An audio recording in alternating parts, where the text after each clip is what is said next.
So, together with Jane Dutton, Amy Razusnewski introduced the concept of job crafting and defined it as making physical and cognitive changes in task or relational work roles. That is why the definition of Razusnewski and Dutton is also called role job crafting, because it's about making changes in the work roles. And why do people engage in job crafting? Well, the aim of role job crafting is to create meaning in work and to create a sense of identity. This means that you perceive yourself not just as a random worker in a random job, but as someone whose work is special and is in some way important for yourself or for others or for society. More in general, this will improve one's self-image and connections with others. This might sound vague to you. That is why we will take a closer look on how employees can actually change their work roles. More specifically, there are three kinds of changes workers can make. And so first, they can proactively make changes in the way how work is conceptualized and performed via task crafting. This will also change perceptions of one's skills. For example, an employee wants to guide and train new employees, although this is not explicitly expected from him, might feel suited for the job. Second, employees can make changes in how often, how deeply, and with how one has contact at work via relational crafting. For example, hospital cleaners who also take care of patients and visitors by asking how they are doing. Finally, while the previous crafting types are about making behavioral changes, cognitive crafting is about making cognitive changes. And more specifically, it's about making changes in the way how you look at your work. So, for example, hairdressers who do not only cut hair but also see it as a task to get people to tell their life story and to give them empathic support and when someone turns out to be upset. So in here you can see again the three different types of crafting, so task crafting, relational crafting and cognitive crafting. And within each form of crafting, one can make changes in three different ways. So more specifically, one can add something, one can adjust something, and one can avoid something. And so for instance, regarding task crafting, one can add an additional motivating task. So for example, a high school teacher who feels responsible in helping teenagers in the process of majoring can proactively organize discussion groups in which students talk about difficult life questions. One can also adjust an existing motivating task. For instance, a delivery rider can put some music on when riding on his bike in order to make this task more motivating. Finally, one can also avoid a demotivating task. For instance, a teacher that doesn't like to correct tests or papers can decrease the number of tests and papers he gives. So when we put it all together, we become the model of job crafting. This model gives a good overview of what, why and when people actually craft. So first, what do they craft? As mentioned, it's about making changes in task boundaries, so task crafting, and relational boundaries, so relational crafting, and how you perceive them or how you think about them and with cognitive crafting. So more in general, you can make changes in the design of your job because you are changing tasks, and in the social environment of work because you're changing relationships. And then why do people actually craft their job? So there are three motivations to engage in job crafting. So first of all, employees want to assert some control over their job. And this actually stems from a basic human need. In fact, people want to have control in the decisions they take and in the things they do. And so this in turn also creates more meaningfulness. So job crafting can help people in satisfying these basic human needs by taking control of or reframing some of the work roles. Even in small ways, job crafters make their job their own. Second, people also desire to create and sustain a positive sense of self in their own eyes, and this actually stems from social identity theory. And this theory states that people strive for a positive self-image and that part of this self-image is formed by what others think about you. And that is why people want to create a positive image of themselves and want this image to be confirmed by others. Relational crafting might help people with this. And then finally, the third reason to engage in job crafting is the need for human connection. As humans, we have some basic psychological needs. For instance, self-determination theory states that people need to have a sense of relatedness with other people. Making connections with other people is also a way to create meaning in our life. So, for instance, when I connect with an elderly person, I can also help this person, and helping this person gives me a sense of meaning in my life. And then finally, when do people craft their job? And so not everyone has the same urge to engage in job crafting. In fact, perceived job crafting opportunities and an individual's work and motivational orientation will influence the urge to engage in job crafting. And so first, the perceived job crafting opportunities. So everyone has the possibility to craft his or her job, but there are some job futures that can facilitate or impede job crafting. And that is the first arrow that you can see on this slide. And so for example, when you are very dependent of other colleagues and you have to make sure that your tasks are completed on time because other colleagues might need to build further on them within a certain time frame. So when employees are dependent of each other, there are less job crafting opportunities. Another example is autonomy. And so when you have more autonomy and thus more freedom to decide what you do and how you do it, you also have more job crafting opportunities. Second, there are also work and motivational orientations that influence when people craft their job.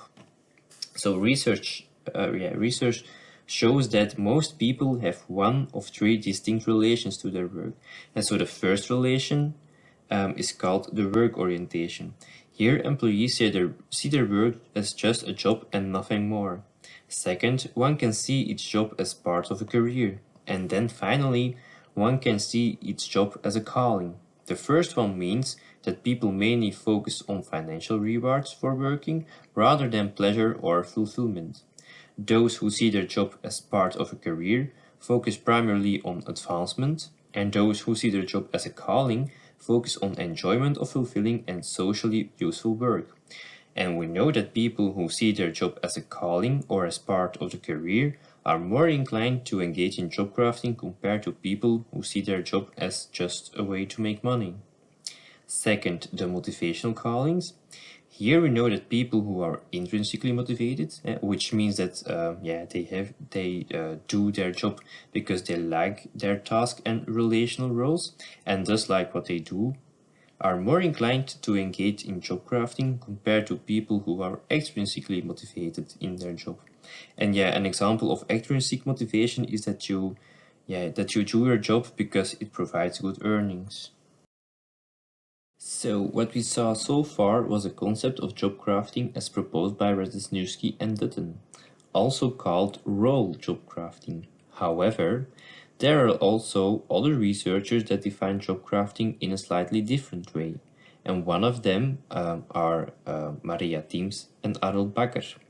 So in 2010, they integrated job crafting into the job demands resource model, and that is why their view on job crafting is also called resource job crafting. So now I will say something more about resource crafting.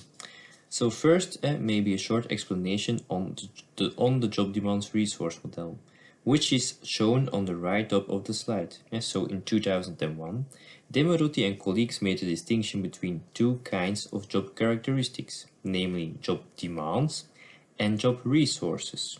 So on the one hand, we have the job demands. And job demands are characteristics of the job that require high mental, physical, or emotional efforts.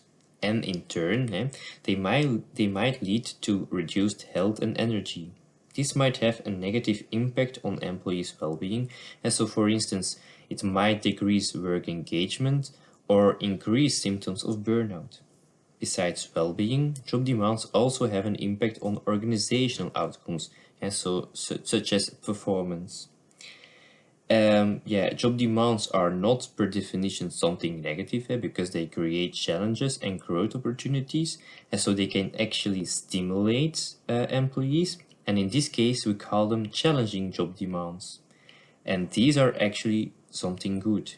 However, when job demands exceed the capabilities of the employee. And so when there are too much demands, these demands ask too much effort. In this case, we call them hindrance demands, and they are something negative.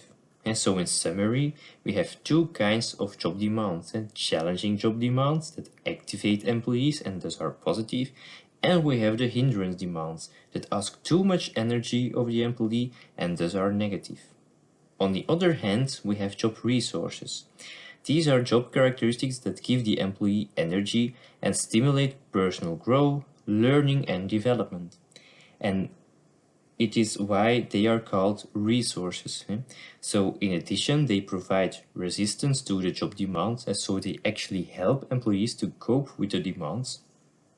And within the job resources, we further make a distinction between structural job resources and social job resources. The structural job resources refer to elements that are typical to the job. So for instance, when you have a high autonomy or when you have a lot of learning opportunities. Social resources, in turn, they refer to the social aspects of the job. And so for instance, opportunities to ask advice or feedback. In contrast to the job demands, job resources are positively related to employees' well-being and organizational outcomes. So now you might think that the ideal job is a job with only job resources. But this is not true. As mentioned, challenging job demands stimulate and activate employees, which will also lead to a better performance. And so in other words, the ideal job is a job with a good balance between job resources and job demands. And that is why Teams and Bakker define job crafting as proactively rebalancing job demands and job resources. And why should you do that? Well, so that work becomes more energizing and less exhausting. And this will also increase the fit between one's job and one's abilities and needs. And because by reducing job demands, you actually can reduce the workload or expectations in your job, and so you will better be able to handle them, and thus you will have more abilities to do the job. And then by increasing resources and challenges, you actually add things to the job that you need. And so for instance, when you are an ambitious person, you might add some challenges to answer your need of being ambitious. So thanks to job crafting, your job is better be able to give you what you need. And when an employee can meet the demands of the job and the job can answer the needs of an employee, we call this person job fit. And so in other words, according to Teams and Bakker, job crafting is about rebalancing job demands and job resources in order to increase person job fit. And more in general, the purpose of job crafting here is to enhance well-being and work motivation.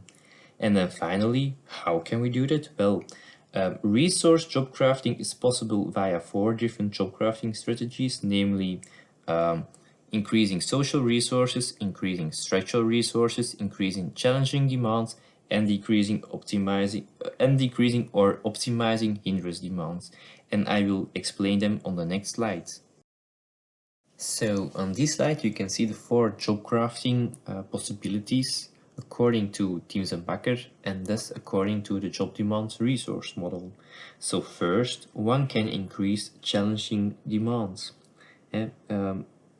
For instance, one can proactively take an extra project. Second, one can try to reduce hindrance job demands, for instance by avoiding difficult customers. Then third, one can add structural resources.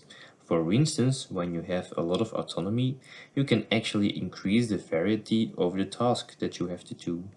And then finally, one can increase social resources, for instance by asking feedback at your supervisor or at a colleague, a client, and so on. On the previous slides, we saw the 2 most important definitions of job crafting. Thus, role job crafting of Rebalancing and Dutton, and resource job crafting of Teams and Bakker. However, these are not the only 2 definitions of job crafting. For instance, Van Vuren and Doornbos expanded the role job crafting definition by adding context crafting, which is about making changes in the context of work, And this context can be the physical workplace or the work environment in general or the work planning. And so in other words, with context crafting, employees will not change the job itself, but the environment of the job. And although all job crafting definitions might sound similar, they are not. And both in academics and practice, there was a growing need to get a more integrated definition of job crafting. And that is why some researchers made an effort to integrate them, as you can see on this figure. And so all the types of crafting into the light blue square are actually integrated job crafting definitions. And one of the first researchers that tried to create a more integrated definition of job crafting are Els van Belle, Anja van den Broek, and Hans de Witte. You definitely know Anja, because she is the teacher of this course, so you should know her. And Els van Belle was a former PhD student with Anja, and so Anja was her supervisor. And Els will also present something about job crafting in practice then, at the end of this lesson. And then Hans de Witte, he was a co-supervisor of Els. On this slide, I will explain how Els van Belle and colleagues actually formed their definition of job crafting. On the left side of the slide, you can see what we saw about role job crafting, and thus the job crafting definition of Resniewski and Dutton. And on the right side of the slide, we can see what we saw about resource job crafting, and thus the definition of job crafting according to Teams and Bakker. And so first we take a closer look to the what question. According to Resniewski and Dutton, job crafting is about making changes in the work roles, while according to Teams and Bakker, job crafting is about rebalancing job demands and job resources. In other words, it's more about job crafting as in what I do like or do not like to do versus what gives me energy and asks energy. So the definitions are different. Nevertheless, they have in common that job crafting is about changes that employees made themselves. And that is why Van Belle and colleagues, in their definition of job crafting, say that job crafting is about making self-initiated changes to the job. Then, when we take a closer look to the why question of job crafting, we can see that role job crafting is more about creating meaning and identity, while resource crafting is more about improving person job fit. And so again, they are different. But they have in common that job crafting is something that people do in order to improve their situation. Because creating meaning and identity, and by improving your self-image and connections with others, you improve your situation. Also, by improving person job fit, to enhance well-being and work motivation, you also improve your situation. And that is why Van Belle and colleagues say that people engage in job crafting to improve their situation and with the aim to optimize their functioning in terms of well-being, work-related attitudes or behavior. So, taken together, according to Van Belle and colleagues, job crafting is about making self-initiated changes to the job in order to optimize functioning in terms of well-being, work-related attitudes or behavior. So, and this is actually a more overarching definition of job crafting. And such an overarching definition has a big advantage. It captures all changes employees can make and thus all kind of job crafting strategies. And this is not the case with the more specific definitions of role and resource job crafting. As an example, resource crafting only contains behavioral changes. As we saw earlier, it was only about changing demands and resources, but not about the cognitive perceptions on them, while role crafting also contains cognitive changes with cognitive crafting. Van Belle and colleagues also developed a scale to measure overarching job crafting, which is called the Overarching Job Crafting Scale, and which you can see on this slide. And so maybe first a little explanation on measurement scales. And so when you would like to investigate how much individuals engage in job crafting, you just can't ask how much they craft their job. Because this is a very difficult question that you cannot answer. That is why you should use a scale to measure job crafting. A scale contains very specific statements on which you can answer immediately. And so in this overarching job crafting scale, there are 4 specific statements. The definition of overarching job crafting has an important theoretical contribution for researchers and practitioners, and because it takes both role and resource job crafting and perhaps also other forms of job crafting together in one combined or overarching definition. And similar to the definition, the scale of overarching job crafting, and thus the overarching job crafting scale, also has some important methodological contributions. As mentioned on the previous slide, role and resource crafting do not contain all possible job crafting strategies, and so also their measurement scales do not contain all possible job crafting strategies. In contrast, the overarching job crafting scale measures job crafting in a more holistic, overarching way, which does allow you to measure all job crafting strategies.